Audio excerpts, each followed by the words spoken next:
last couple of years because of injuries. There's Desmond Bain. He loses it. And here comes LeBron! This crowd, I mean, from the outset. It really can be a spectacular night for the Bulls as Jordan has come up with another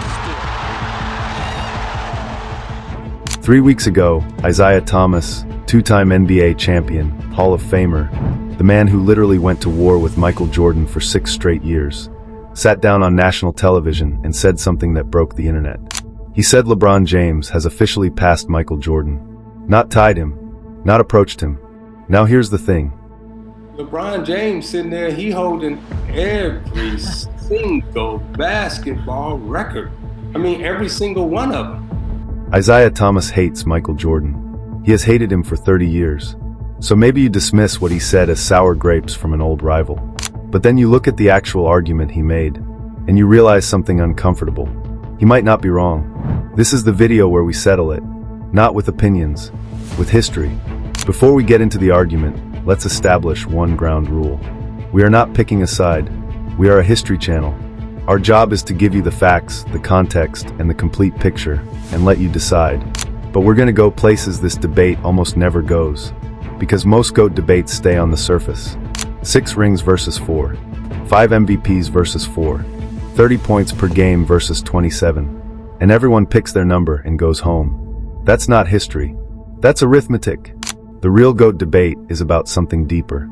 It's about who changed the game, who performed under the most pressure, who dominated their era in a way that made it impossible for anyone else to breathe.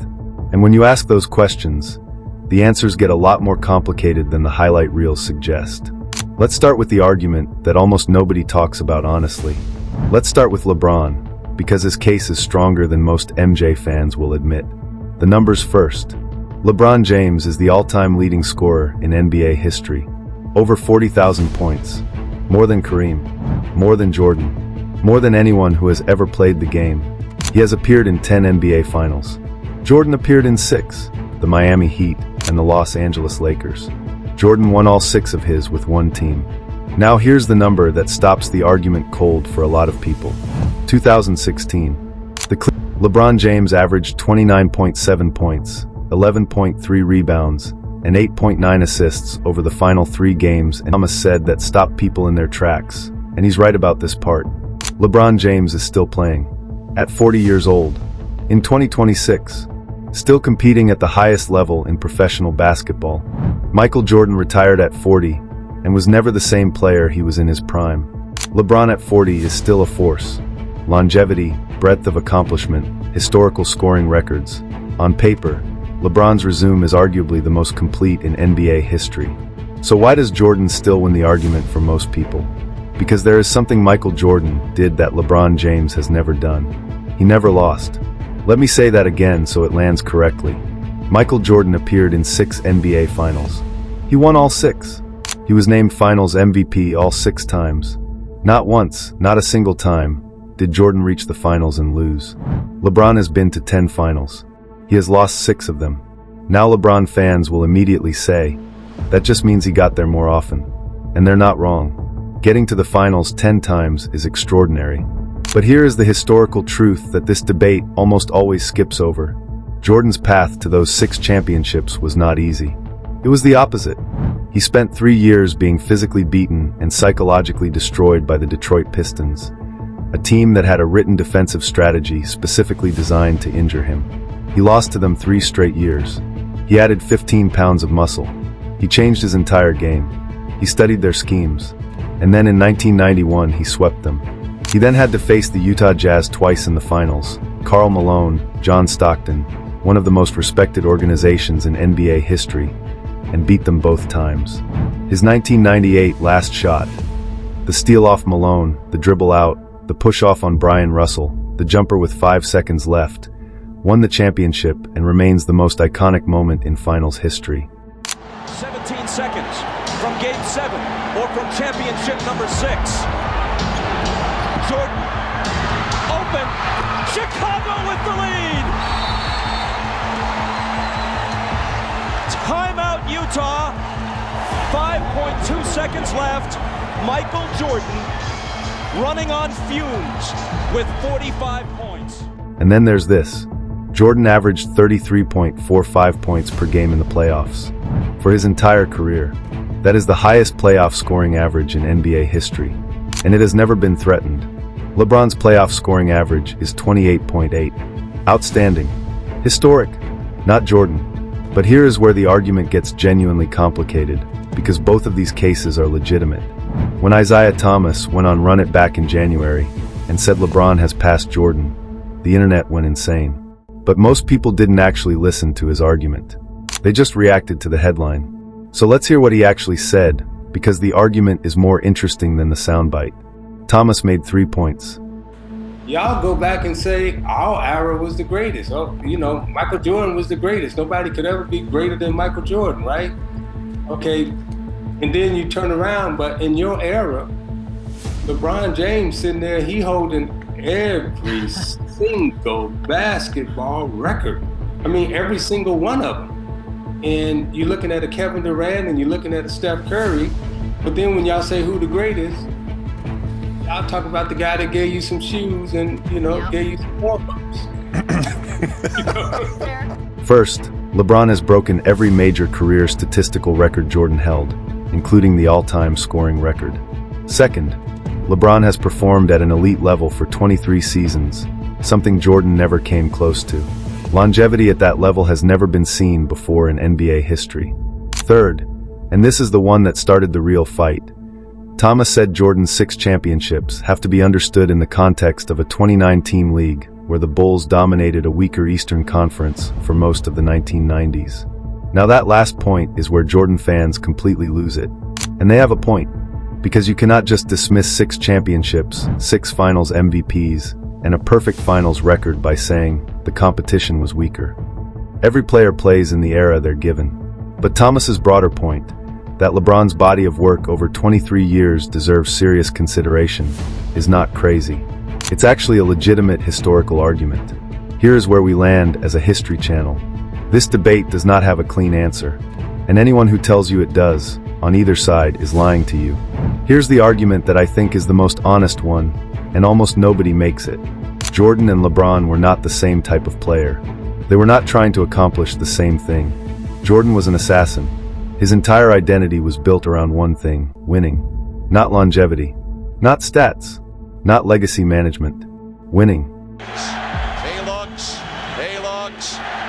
he gives to Jordan. Jordan to the circle, puts the shot in the air. Good! The game's over, and the Bulls have won. When Jordan felt he had conquered everything there was to conquer, after the 3rd championship in 1993, he left. Not because of a gambling suspension, not because he was forced out, but because the hunger was gone. When it came back, he came back, and won 3 more. LeBron's identity is different. He is building a legacy across decades, across franchises, across generations. He is playing for history in a way that Jordan never cared about. And here is the uncomfortable truth about that difference. Jordan's way produced a perfect finals record. LeBron's way produced more finals appearances, but also more losses. One of those approaches produced a cleaner legacy. The other produced a longer one. Neither is wrong. They are just fundamentally different visions of what it means to be great. Larry Bird, who played against both eras and has watched all of it, has said Jordan is the greatest player he ever saw. Magic Johnson, who played against Jordan directly, has said the same.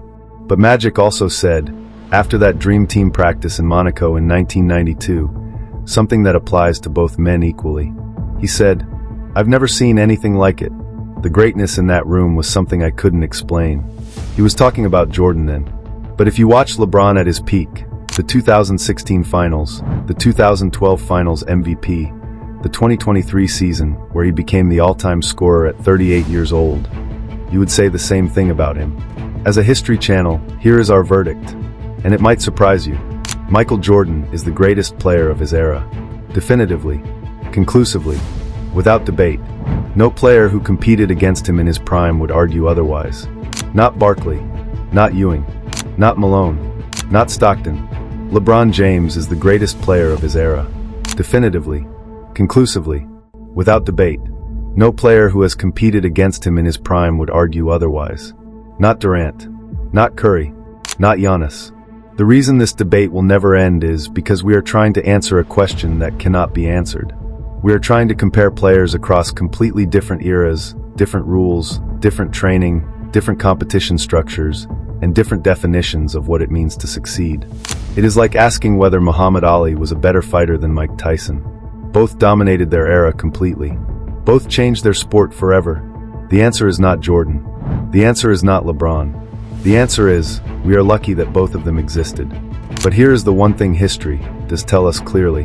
When it mattered most, when the championship was on the line, when the last shot had to go in, there has never been anyone in the history of professional basketball who performed the way Michael Jordan did. 6 times in the finals.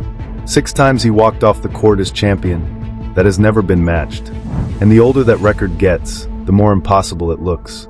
Isaiah Thomas said LeBron has passed Jordan. Reggie Miller said Jordan was the one player he was afraid to talk trash to.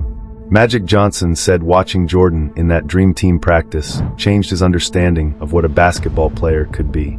Who do you think you are? The great Michael Jordan? That's right, there's a new kid on town, right? Kind of looks at me and starts shaking his head. So at half, I have 10 and he has 4 points, right? I'm doing all this talking. He's like, okay. Into the game in the second half, he ended up with 44 and I ended up with 12. So he outscored me 40-2. And as he's walking off, he's like, be sure and be careful. You never talk to Black Jesus like that. Charles Barkley has said Jordan multiple times, and LeBron multiple times, depending on which interview you watch. Nobody agrees. Nobody will ever fully agree. And that is exactly why this is the greatest debate in sports history. Because both answers are defensible. Because both players were genuinely transcendent. Because the question itself is almost impossible. What I want to know is your answer. Drop it in the comments right now. Jordan or LeBron? And give me your best argument, not just a name. The best comment on this video I will feature in the next one. If you want the full history, the stories behind the moments, the context the highlight reels skip, subscribe. Every week we go deeper than the documentary. I'll see you in the next one.